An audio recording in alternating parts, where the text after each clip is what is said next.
Dijong pi isuru bazemnu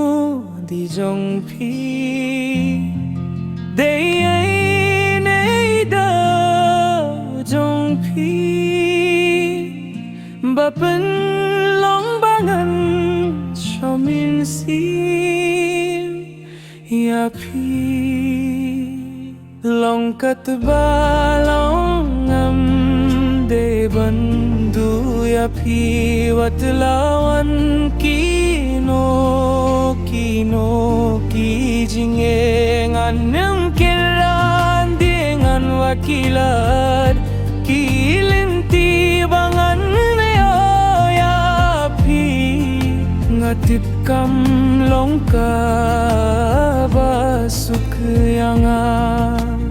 hinre bandu ya pi tem long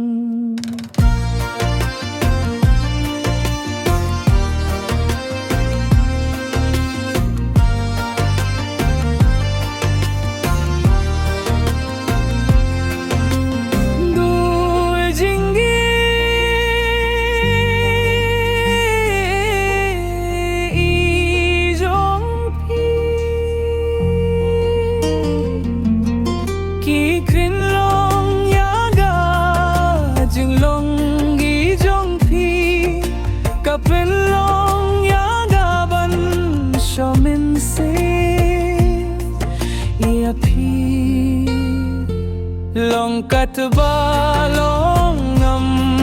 dei bandu ya pi watlawan kino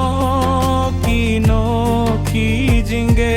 ngan yam kilan ngan wan kilar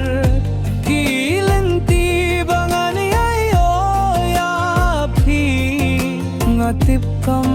long ka basuk yang